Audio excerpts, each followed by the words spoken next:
corner here laughing my head off. And when I saw your little video on Zoom probation or Zoom jail, it made me really thankful that I'm not a bylaw officer. I'm really excited to be here. We tried to get this event underway earlier this year at Gibson Center, and because of COVID, it had to be canceled. But I'm really glad that we could get it going today. And what I want to share with you is, crime prevention is one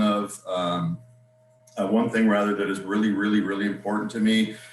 We all need to support each other. We need to help each other, not just in times of COVID, but all the time. And I really want to thank Matthew's House and all the people involved in putting this together and helping us connect and talk about some very important things, throughout the day. So my name is Sean Evans, and I've been a member of the OPP for the past 34 years. I technically retired about 3 years ago, and I'm back on contract working at Nottawasaga OPP Detachment. My role here is actually very exciting, and I spent most of my career in what we call a reactive capacity, so reacting to calls for service. And I've been very excited since I've been back on contract to be part of a team that we call the Community Mobilization and Engagement Unit. And we spend the majority of our time engaging with the community, in particular young people, in a very positive way. And so I spend most of my time in 17 different elementary schools, teaching a variety of programs from grade 5 through grade 8. And we have, I also spend the rest of my time doing things like this. Crime prevention in relation to fraud and cyber issues is near and dear to my heart. For the last 12 years or 12 and a half years of my regular service career, I worked in a branch of the OPP called the Anti-Rackets Branch, and we collectively investigated corruption, mass marketing fraud, which we're going to talk a lot about today, health fraud, and just general fraud occurrences that sort of came to our attention. So a lot of what we're going to talk about today are things that I've experienced over the last 12 years, and I'm really excited to be here to share it with you. The objectives for my presentation over the next 55 minutes or so, I'm going to talk first and foremost about some education sources. This stuff we're going to talk about today changes rapidly.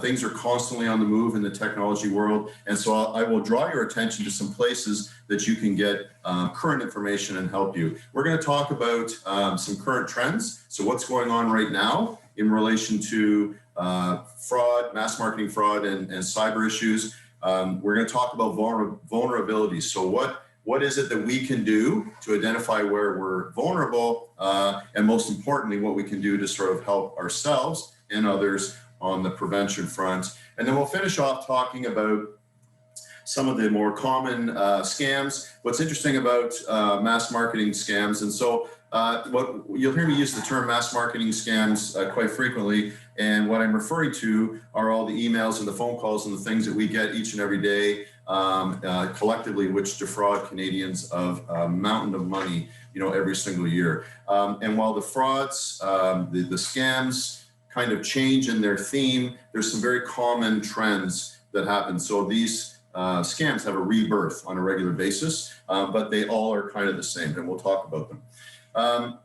So let's talk a little bit about critical education sources, and maybe Matthew's House will be able to put this on their website later. There's 3 areas I want to direct you to that will be really helpful to you. So the first one is a website, and the website is getcybersafe.gc.ca. So getcybersafe, all one word, .gc.ca.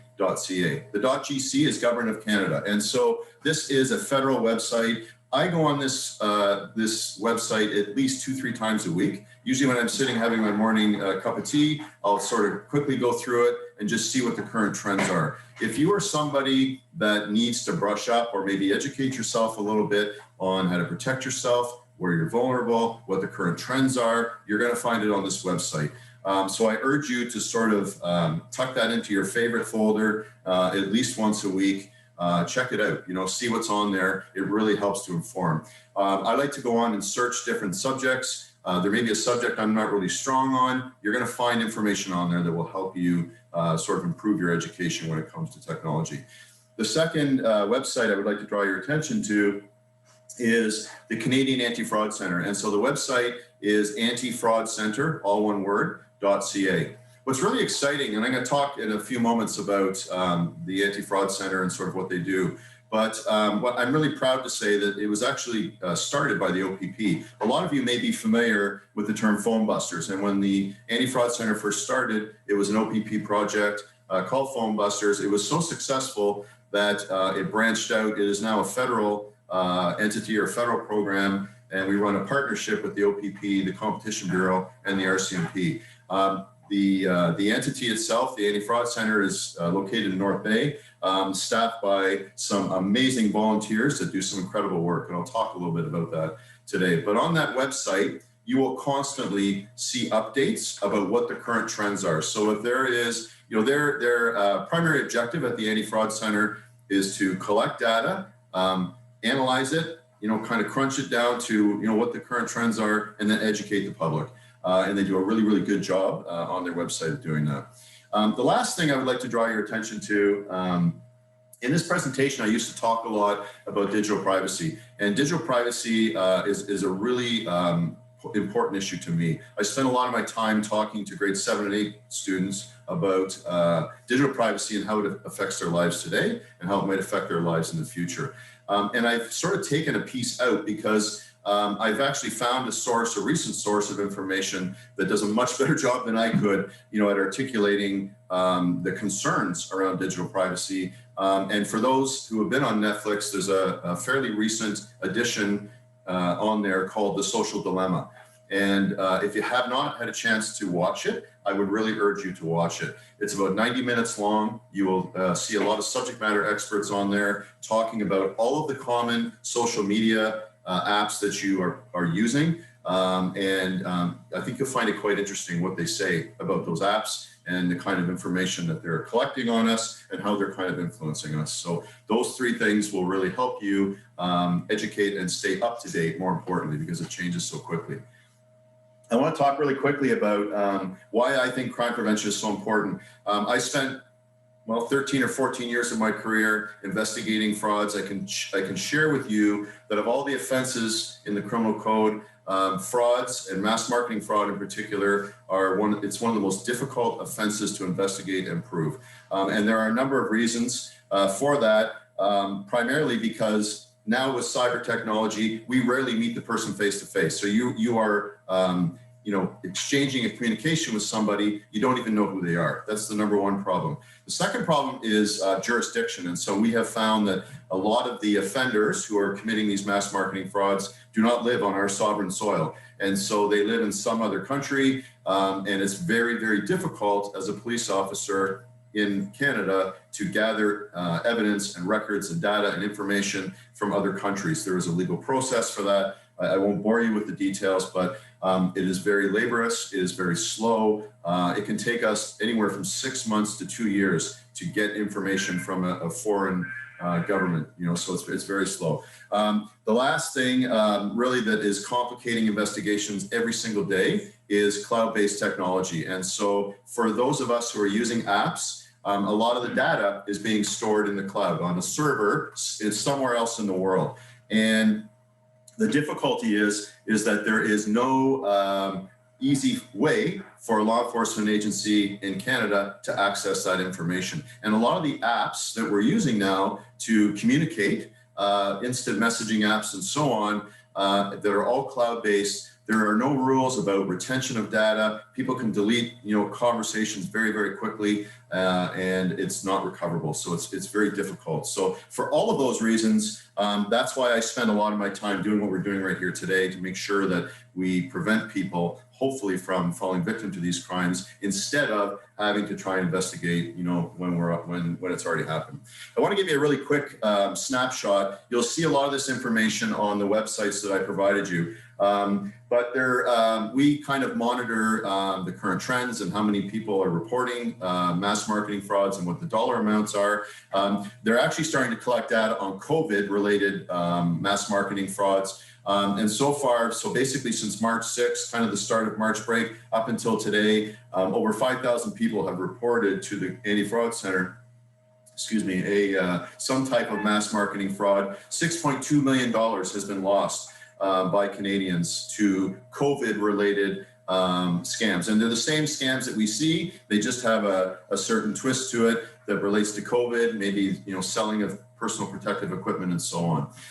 Generally speaking, as far as tracking what's happening with mass marketing frauds in the country, so far this year, 39,000 Canadians have reported fraud-related occurrences to the Anti-Fraud Centre, $67 million lost. And what's frightening about this statistic is that the Anti-Fraud Centre estimates that only 5%, roughly 5% of the people who are actually victimized in these types of crimes report it.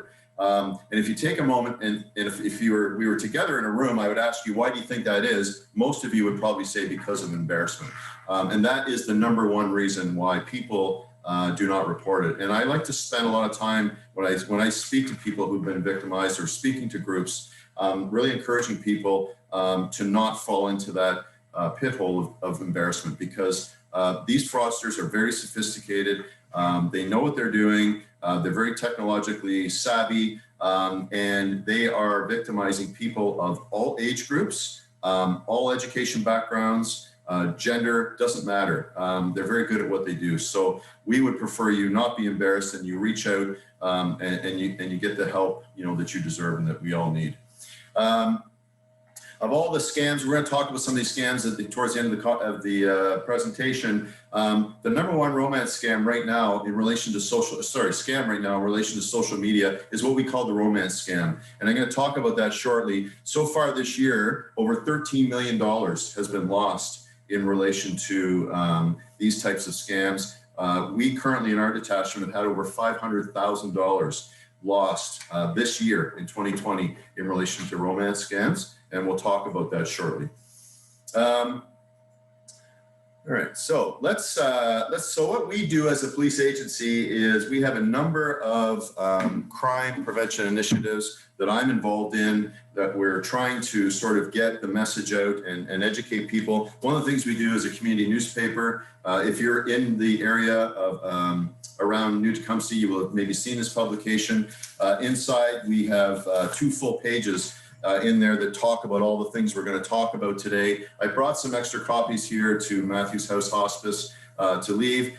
We also have extra copies at our detachment. We do this publication once a year, and so very early into 2021, roughly 3 months from now, we will be working on the next publication, and they are distributed through the post office to every community in Essa, Agila, Tossarano, and the town of New Tecumseh. If you're outside of that catchment area, can we post my email address on the, so I'm going to have my email address posted on the Hospice House website. If you're looking for a copy of this and you live outside the area, please get a hold of me and I'll make sure that we mail a copy to you. Outside of that, we've done a lot of talks like this on our local cable community channel. Prior to COVID at least, I was doing probably 4 or 5 of these presentations a month. They have slowed somewhat, but we are adapting and using technology like we're doing today to get that done. One of the things that I make it a point of doing in my job is anytime we have anybody in the area that has been victimized by one of these types of fraud-related occurrences, is I will pay them a personal visit, and we talk a lot about things they can do to protect themselves, to prevent future vulnerabilities, and to kind of get them on track to doing what they need to do to kind of recover from the loss that they have suffered. So let's talk a little bit about current trends. And the first one that I want to talk about is something that's called juice jacking. And for those of us that have cell phones, it's very common now if we're out and about, the batteries in these things don't last as long as they should, and we need to charge, at some point during the day. You will now see at all kinds of locations, portable charging stations, shopping malls, etc., have them, airports, etc.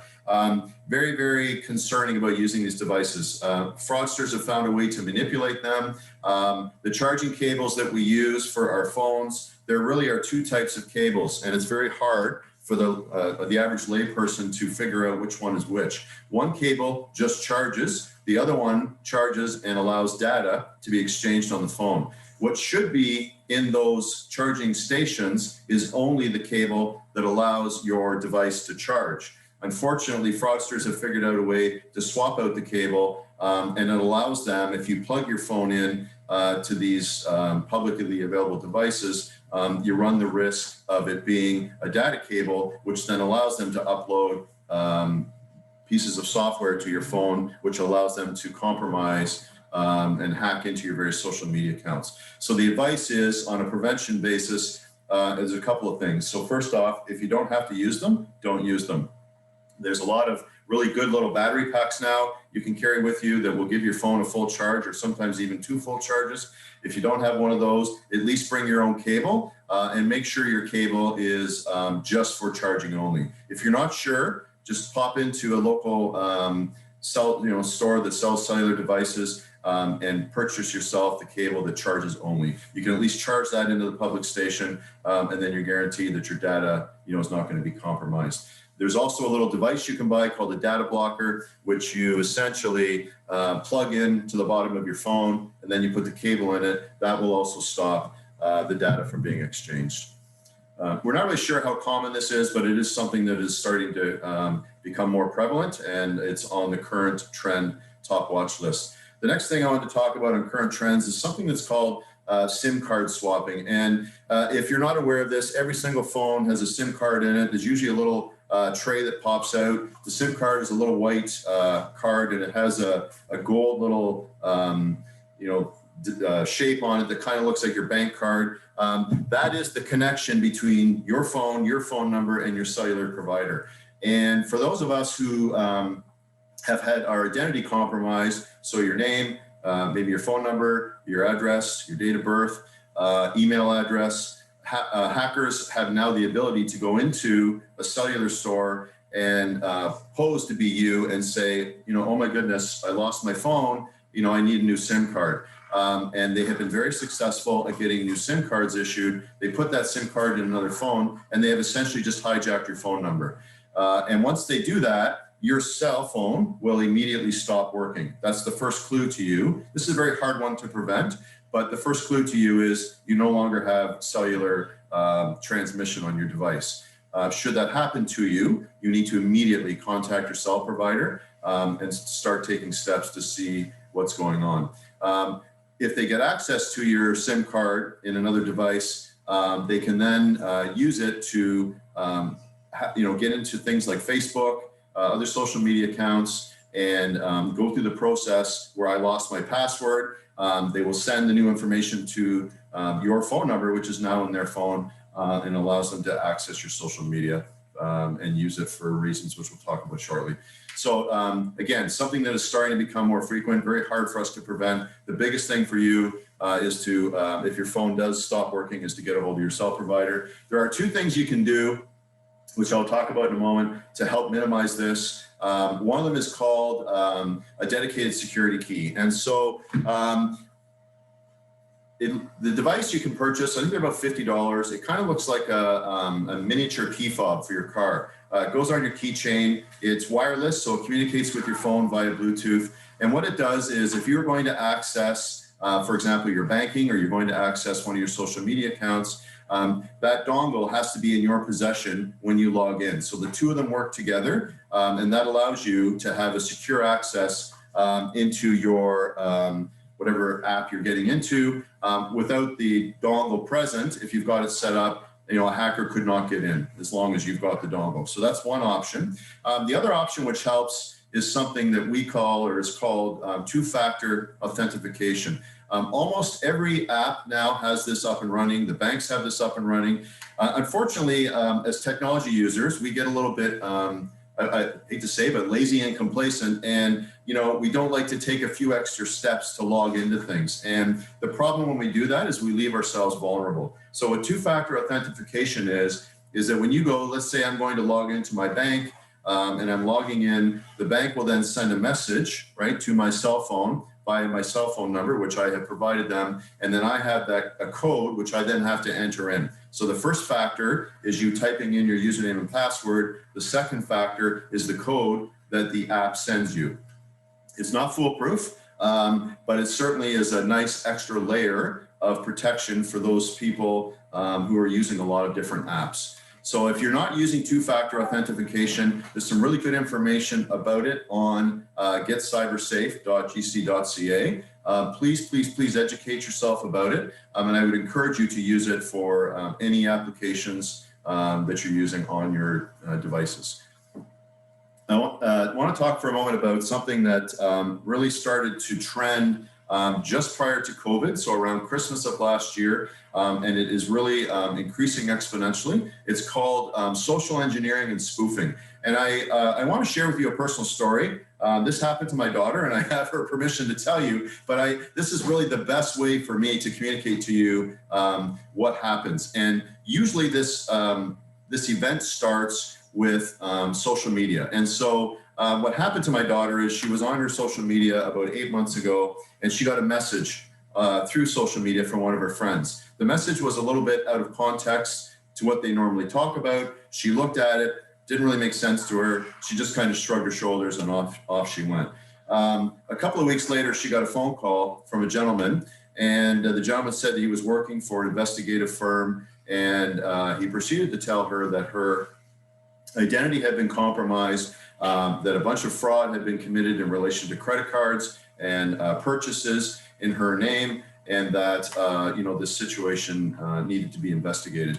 She, because her father lectures her all the time about these things, right away felt, well, okay, I don't believe you. I think this is a scam. And she was about to hang up the phone, and the person on the phone said, I appreciate you you think this is a scam. I'm going to have your local police department call you and verify this. So she hung up the phone, and 2 or 3 minutes later, her phone rang, and on her phone, the phone number came up with 705-434-1939. That is the phone number for the detachment where I work, Nottawasaga OPP. So she answers the phone, and the male on the other end of the line, very polite gentleman, introduced himself as Inspector Clegg of Nottawasaga OPP. At the time, Inspector Clegg was my detaching commander. He worked at that office. And he proceeded to tell her exactly what the previous caller had said to her. I'll make a long story short. They kept her on the phone for about an hour and 20 minutes with a lot of pressure. At one point, she said during the conversation to the inspector that she wanted to hang up and she was going to call her father, me. And the inspector said to her, or the male proposing to be inspector said to her that that I wasn't available to speak to her, that I was in school teaching. And that's what I spent a lot of my time doing. And in fact, that day I was at school teaching some classes. So she proceeded to follow his instructions. And at the end of the day, she lost almost $2,000. What we pieced together after the fact was the following. So if you are somebody who uses your social media apps on free Wi-Fi, like coffee shops, etc., you are very vulnerable to this concept that is called social engineering. What we learned was the strange message my daughter got from her friend happened when her friend was in a coffee shop doing her homework, browsing social media. Somebody had hacked into her social media account and was able to see things that my daughter has posted on her social media account. The challenge or the problem that we have with our friend networks in social media is that if you have 50 friends, say in your group, and one of those 50 friends is a frequent user of free Wi-Fi and access their social media, everybody in that group is vulnerable because whatever that friend can see, the hacker can now see. And we'll talk about this in a moment. But what happened was they were able to see what my daughter had posted. My daughter had posted things about my retirement, knew that I was an OPP officer. The hacker was able to figure out where we lived. And they start to create a set of events or a set of information to target the person for the crime. So in this case, when the caller phoned her, knew that I worked at Nottawasaga OPP. An internet search will give you the phone number, no problem. An internet search will give you the detachment commander's name, no problem. And this fraudster started to piece together a story. So when my daughter is hearing it on the phone, it sounds very, very convincing. And with the phone number that came up, our phone number, that's called spoofing. And so there's all fraudsters now have software where they can put any number they want on your call display as it comes up. There's a lot of social media apps or texting apps, instant messaging apps where you can put any phone number you want in there. And so your call display really is kind of irrelevant as far as reliability goes when it comes to these kinds of calls. So she felt she was getting a call from the OPP when in fact she was not. It was the fraudster. So that was a very hard lesson for her to learn. And the takeaway from this for all of us is that nothing wrong with using social media. Do not ever use social media when you're on free Wi-Fi.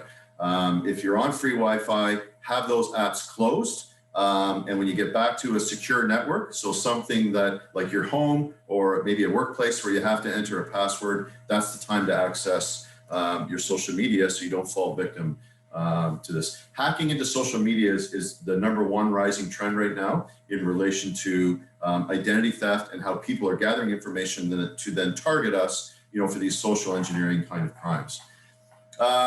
There's a number of scams going around right now in relation to government grants. Please be wary of these. The callers will say all kinds of things. They may profess to be a company that's contracted by the government, or they're working on behalf of the government, or they've been authorized by the government, to administer grants. They will ask you for, you might have to fill out an account. They'll ask you for all kinds of information. Eventually, they want a fee up front, for certain services that are done. They will have very convincing logos and literature with the Government of Canada logo on it.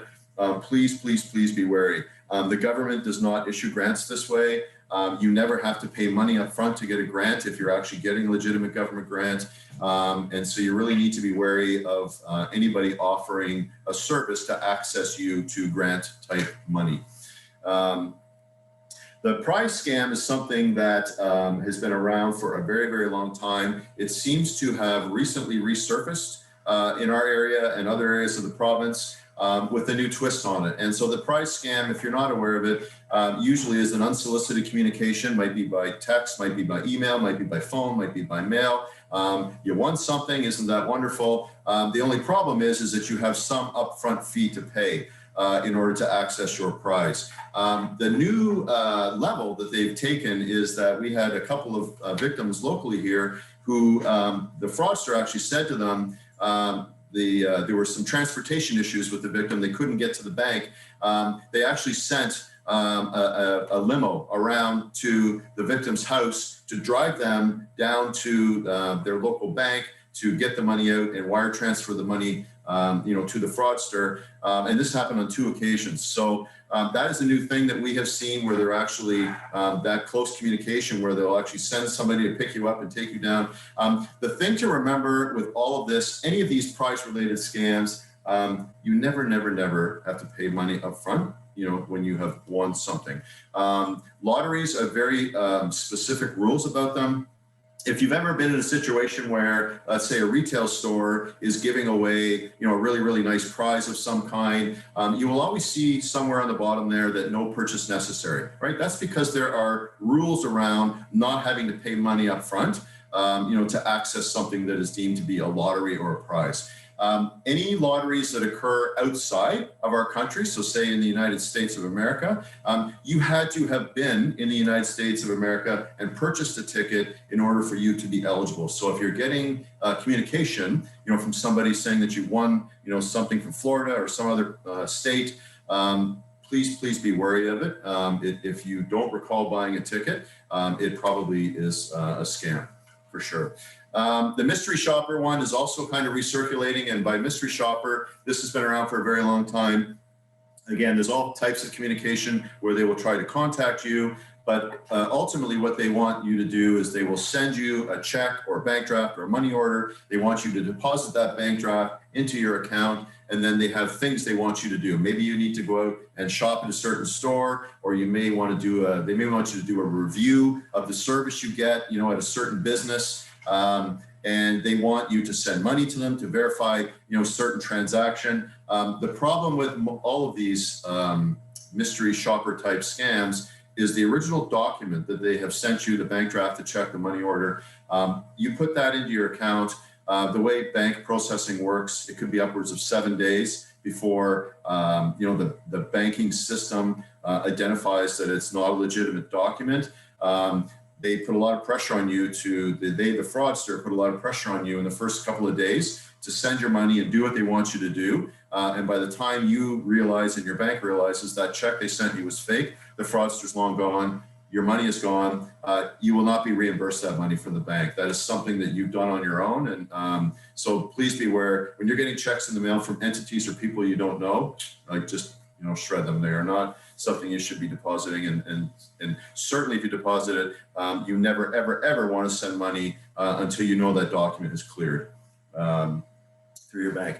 Just quickly, I'll touch on one. Another recent one is a vehicle wrap scam. And if you're not familiar with vehicle wraps, there's all those fun graphics that they put on cars. A lot of young people, so if depending on the demographics we have online there, if you have younger people around you, who are new drivers, they really try to entice them with big name brands, Monster, energy drinks, and all these kinds of things. And they want to pay you to basically wrap your car in graphics, drive it around. They'll pay you $300 to $500 a week to advertise by driving around.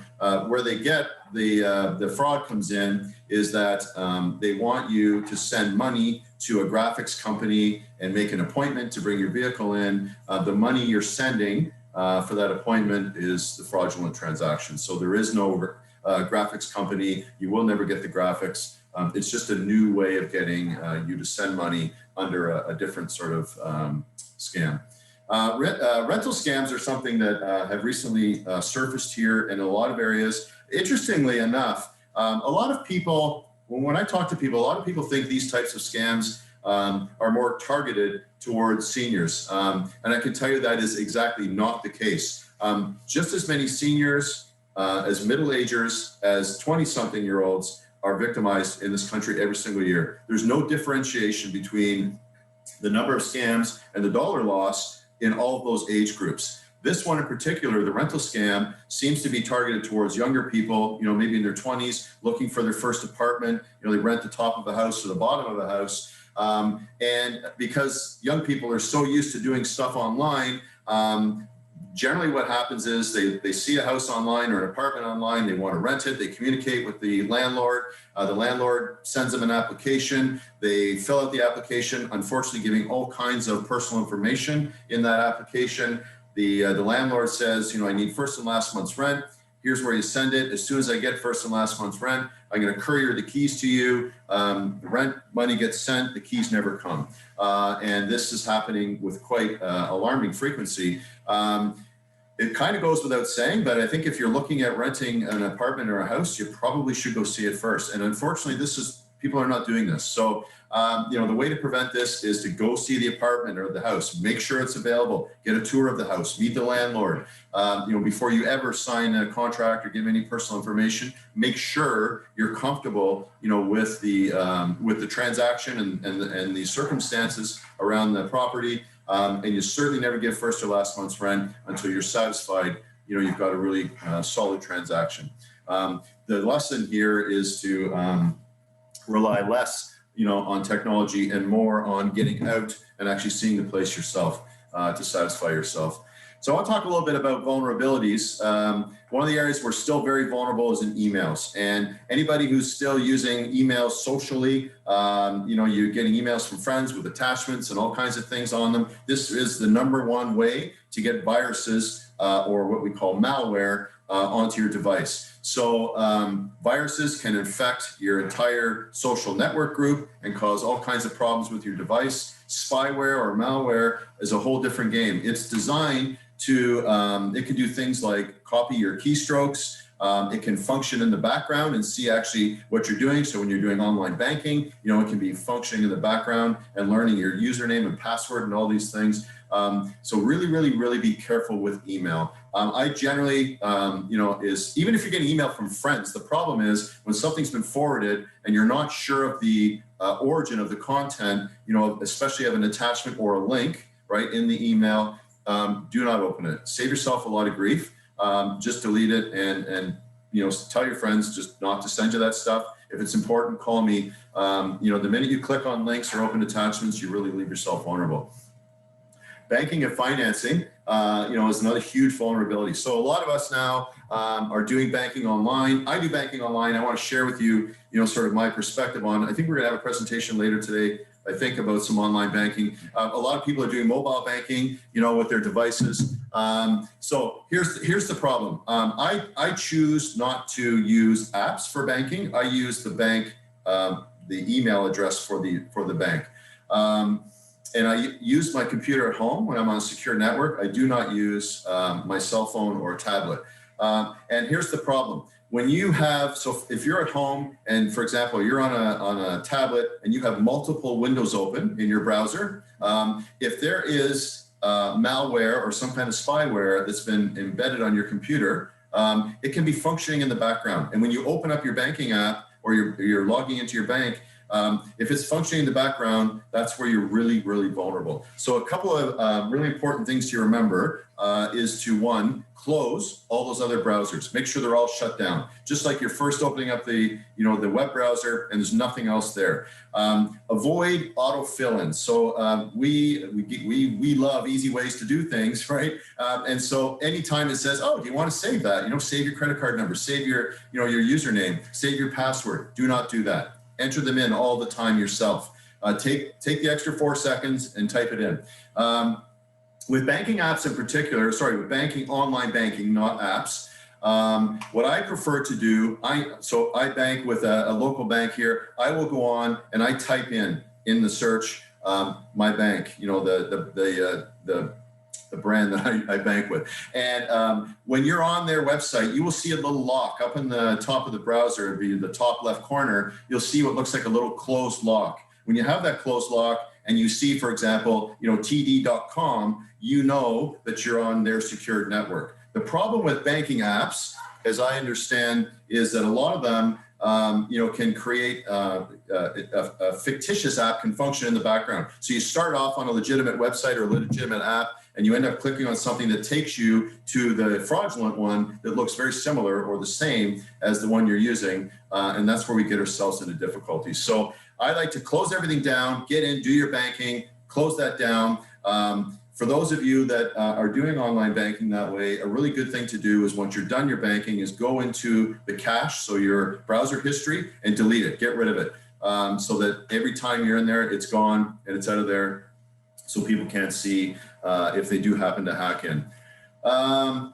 Strong passwords. I can't emphasize passwords enough. It is really, really, really critical that you have strong, meaningful passwords. Don't use pet names. Don't use password as your password. Don't use your spouse's name or whatever. Just be creative. Make it something that's not unique to you, and change them with regularity. This is for all of your applications, not just banking. Really, really important. For mobile banking, I said I don't do it. Never, never, never do mobile banking on free Wi-Fi. We run into the same problem we run into with social media and free Wi-Fi. If you're somebody that has to use, you're out and about, and I used to travel a lot in my former job before I retired, and I traveled a lot. There are things you can do, 2 things you can do to make yourself more secure. The first thing is on your device, you can purchase something called a VPN, a virtual private network. So if you have to do, you travel or you're away a lot, and you have to do a lot of banking and things on your device, invest the money, get a VPN software on here. And what that does is it encrypts all the data coming and going from your device. So it's a really good layer of security. I use that on my work laptop every single day. It works really, really well. The other thing you can do is just make it a practice of yours. When you are out, shut down. So for example, if you always leave Facebook open, shut it down. If you're not using it, close it down. And then when you're in a store or you're in a coffee shop, you're all of a sudden you've connected to that free Wi-Fi. People now can access your social media. So shut that stuff down if you're not using it. It will definitely help you from being vulnerable. Online shoppers, I would say to this, I do online shopping. I love online shopping, but I only do online shopping with, institutions, companies that I'm very familiar with. It's a really good idea to have a separate credit card with a very, very low dollar threshold, maybe $1,000 or something that is only used for online shopping. And that will, if the card does get compromised, it makes life a lot easier for you. And it's not, the card that, banking card that you may use every single day, because we all know when that gets compromised, it creates a lot of hassle for us. So if the internet purchase card you have gets compromised, it's not a big deal for you.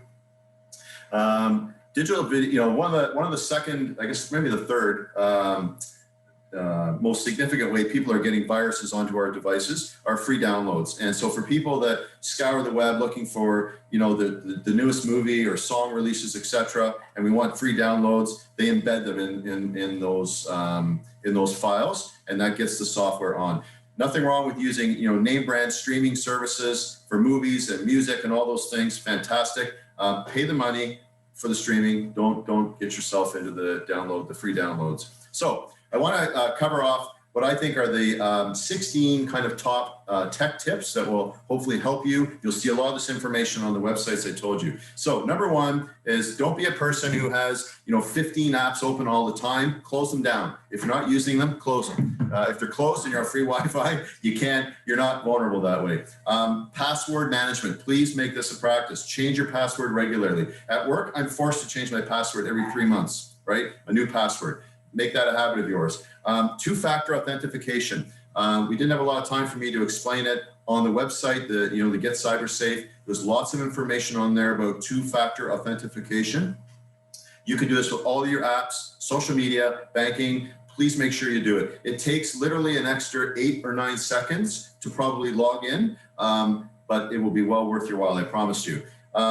Password resets, make sure, a lot of times with password resets, if someone has actually stolen your SIM card, for example, or done a SIM swap, and you say, I've lost my password, and they're going to text you a reset, that's where we get a little bit problematic. One way around that is to the old security questions, right? So pick tough security questions. So instead of a password reset with an email, do the security question route, because it's going to be a lot more difficult for somebody to know the answer to those. Check your account activity, and I can't stress this enough. Whether it's banking, social media, see what's on there, see what's being accessed. Make sure, if you see stuff there that's problematic, you need to deal with it sort of right away. I like to say this, especially to the students that I spend a lot of time with in schools. All these apps that we use on our phone, we love them because they're free and they're great, but they're not free. You are paying very dearly with your privacy. And that Netflix, The Social Dilemma, I think once you watch that, it will give you a whole new perspective on the apps you're using and how you're using. Canadians in general, North Americans in general, post way too much personal stuff online, and we really need to backpedal, and start to post less. There's lots of information on there about geotagging of pictures and all that stuff. That's all on the Get Cyber Safe website. Please, please, please, if you're posting pictures and you're not technically savvy as far as the geolocation, where the picture's being taken, things like that, educate yourself and then check your settings. I ask students when I do these presentations, how many of you, when you downloaded this app or that app, actually went in and looked at what all the security settings are? I maybe get 1 or 2 classes or hands in a class of 26. The problem is, studies have shown most of the apps that we download, if we don't go in and actually change the security settings in them, they technically violate privacy laws. The way they get away with it, because we have the option to turn stuff off, but we don't. Most of us don't. So please educate yourself on that and go in and just take a look at your settings and see what information you're giving away inadvertently. Keep software updated. When your phone wants to update it. It's really, really critical that we do that. Trust no one on links. We got that. Virus protection, and we've kind of forgot about virus protection. If you have a home computer, make sure you've got an antivirus software. Keep it updated. It's a little more difficult on phones. Apple products, for example, you cannot install them on. Android devices, you can. So you have to decide sort of, what you're purchasing and what you're going to use. Change your passwords regularly. If you're doing online work, I like to say to people like purchasing, etc., get a separate email address, something that's not associated to your name. My email address is very simple. It has my name in it. But for online stuff, I just have a random email address that I generated, and it really helps. Absolutely, for sure. Yeah. So my email address is going to go on. If you have any questions, please let me know. Stay informed. I can't say this enough.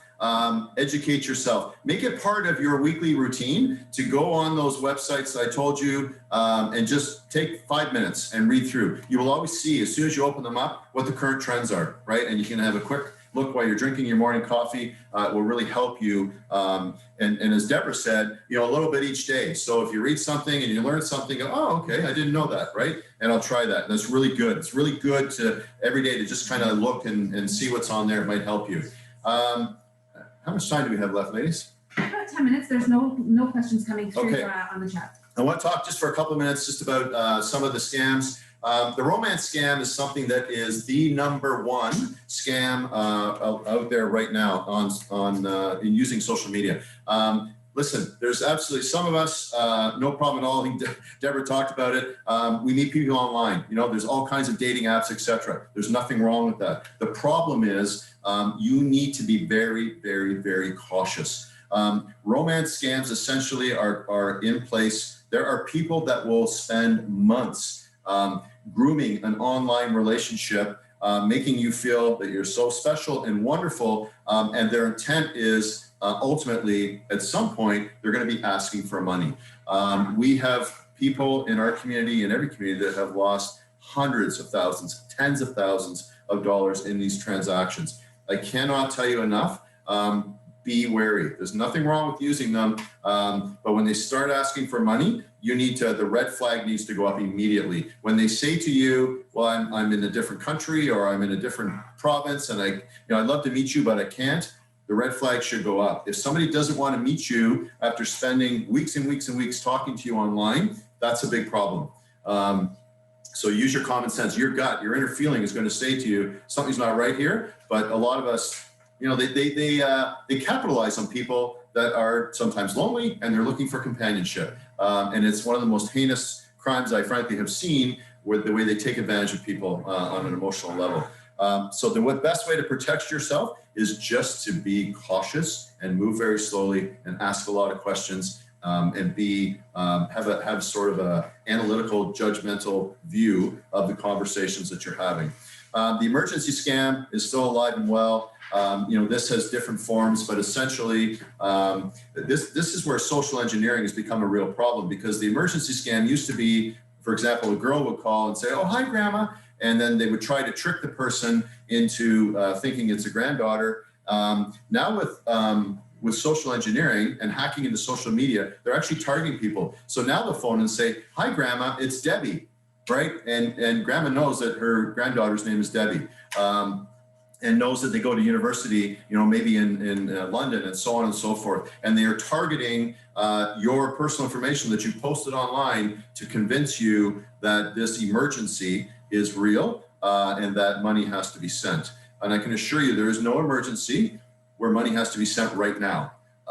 You always had the option to say, okay, I'll get back to you, and you hang up the phone, and then you start phoning some family members and try to confirm the information that you've been told before you ever send money. No money has to be sent, just like that, ever. Let's talk about the recovery scam. This one is really, really important. This one makes me very sad. When somebody has been victimized in one of these types of crimes, the first thing that the scammer does is the name goes on a lead list. They call it a sucker list. I hate to use the term, but that's what they call it.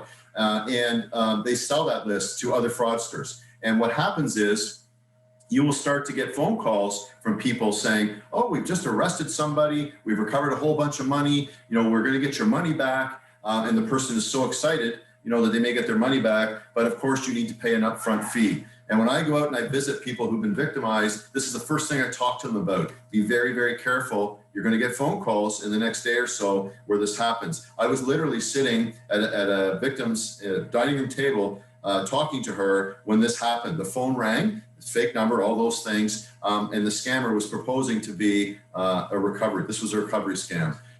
It happens all the time. We really need to be careful about it. Bank messenger scam. Let's just talk about the gift card scam is still alive and well. Basically people want you to pay for something via gift cards. All they want to do is get that gift card, and there's a code, on the back of the gift card. They want you to read that code to them. While you're reading it, they're typing it into a computer, and the card is cashed. That's the goal.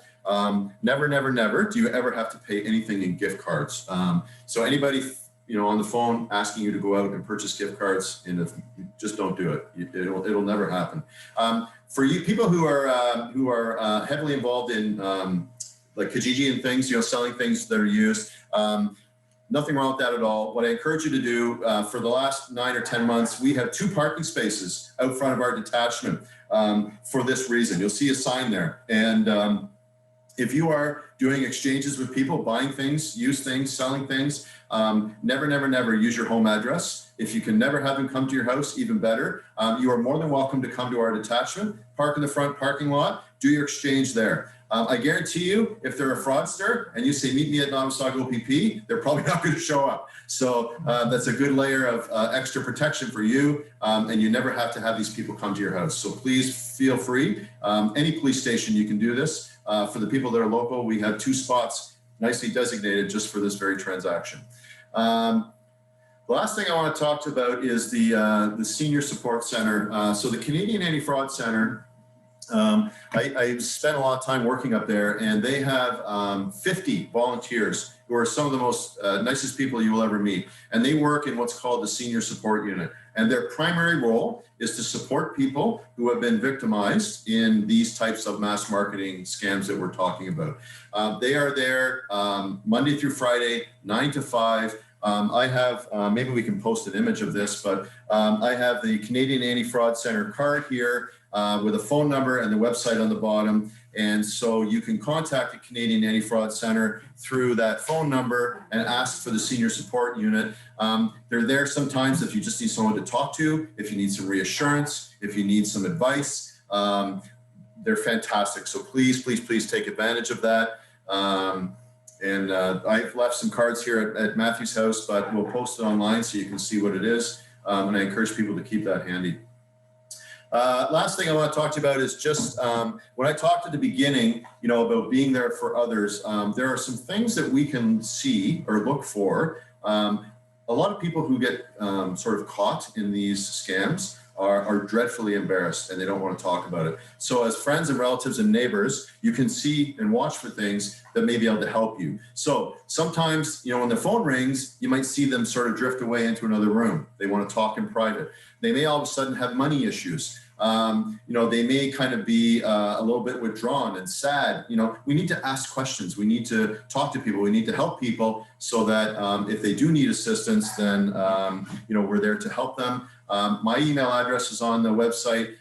If there's anything that I can do to assist, please let me know. If you belong to a group, an agency, an organization, and you want a presentation similar to this, or geared, differently, please get a hold of me or just call Nottawasaga OPP, and we'll arrange that anytime. We can do it by Zoom until we can get back face to face. I would love to do it. So Wonderful. do you have any questions on the thing? Or I have one that's come up. The COVID app that the federal government's promoting. Yes. It asks you to have your location on, and when you were talking about the photos with tagging. Yeah. Is that the same thing? This is very much different. So geotagging, when you take a photograph, it's automatically turned on. So I took a photograph today, it would say where I am. And when you post it online, people can get into the metadata of that photograph and see where you are. This COVID app has been designed very, very differently to actually avoid that. So all it's doing is when you and I pass each other and our phones are in certain proximity, it's creating a link. And then if you go and update your app and you say, I've been diagnosed with COVID, it searches back through to see every phone that you've been in proximity to. So the location is only the proximity to you and I. They are not tracking where you are. And we have been absolutely sure of that. So, yeah. Wonderful. Thank you, friends. I'm just going to come on and say thank you so much, Sean. That was amazing. We've had so many comments online about people's hands getting sore because they've been writing all these notes. So just a reminder, everyone, that we will be, we video recorded this and we will be getting it uploaded at some point. So thank you again. Thanks very much for hosting. Yes. Thank you, everybody.